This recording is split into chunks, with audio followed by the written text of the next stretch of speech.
radio talk show, hosts are masters of obnoxious insults. Callers to such should be prepared for humiliation if they dare to disagree with the host's views. The host controls whether the callers can speak, so she can arrogantly berate the callers without allowing the callers to respond. Some shows, especially on EM radio, have hosts who are contemptuous of nearly everyone. They regularly use vitriolic language to stigmatize all groups of people, such as foreigners, liberals, gays, or women. Some hosts don't actually despise the groups they insult.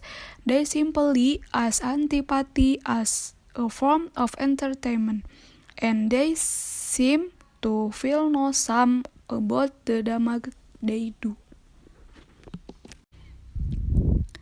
Whether something is art is largely a matter of opinion. Arts that most people consider to have no intrinsic value can contain a great treasure of ideas and invention to someone who sees something special in it. Stylists in all the arts range over a wide spectrum. Some good arts is aesthetically unchanging and easy to understand. Other works are transformed totally out of context to everyone but the artist. An artist's portrayal of an everyday object, such as a bouquet of flowers, may be rooted in realism and easily recognizable. Another painter's depiction of the same bouquet may be very abstract, resembling flowers only the artist's mind. Regardless of the artist's efforts, the best art travels new dimension of experience and looks at the world from a fresh perspective. The creators of grammar. No student of a foreign language needs to be told that grammar is complex. By changing word sequences and by adding a range of auxiliary verbs and suffixes, we are able to communicate tiny variation in meaning. We can turn a statement into a question, state whether an action has taken place or is soon to take place, and perform many other word tricks to convey a subtle difference in meaning. Nor is this complexity inherent to the English language. All languages, even those of so-called primitive tribes, have clever grammatical components. The decolled pronoun system, for example, can distinguish between you and I, several other people, and I and you, another person, and I in English. All these meanings are summed up in the on-squared pronoun.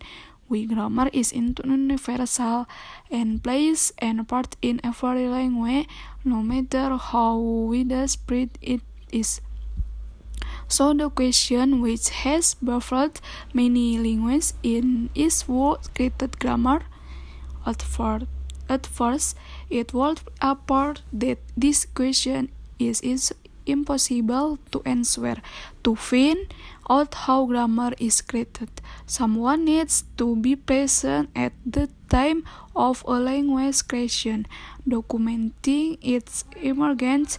Many historical linguists are able to trace modern complex language back to actually formed. The research did not observe how languages are started from states.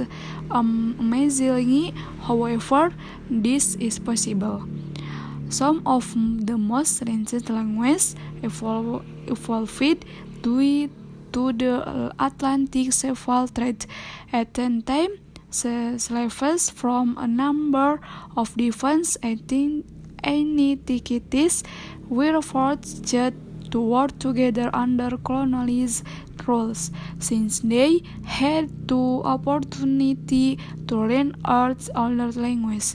The development of a makeshift language called Pidgin. Pidgins are strings of words converted from the language of the loanword.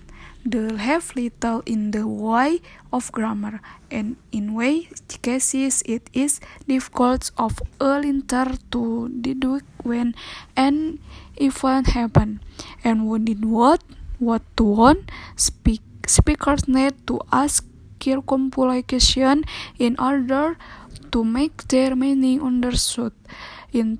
Interestingly, however, all it takes for a pidgin to become a complex language is for a group of children to be exposed to it at the time when they learn their mother language. Slave children did not simply copy the strings of words uttered by trained elders. They adapted their words to create a new express language. Complex grammar systems which emerged from pidgins are termed classes, and they are invented by children. Further evidence of this can be seen in studying sign language, for the sign languages are not simply a series of gestures. They utilize the same grammatical machinery that is found in spoken language. Moreover, there are many different languages also worldwide. The creation of one such language was documented quite recently in Nicaragua. Previously, all deaf people were isolated from each other, but in a new government introduced schools for the deaf. Although children were taught speech reading in the classroom, in the playgrounds, they began to invent their own sign system, using the gestures that they used at home. It was basically a pidgin. Each child used the sign differently, and there was consistent grammar. However, children who joined the schools later, when this inventive sign system was already around, developed a quite different sign. Although it was based on the sign of the older children, the younger children's language was more fluid and complex, and utilized a large range of grammatical definitions to classify meaning.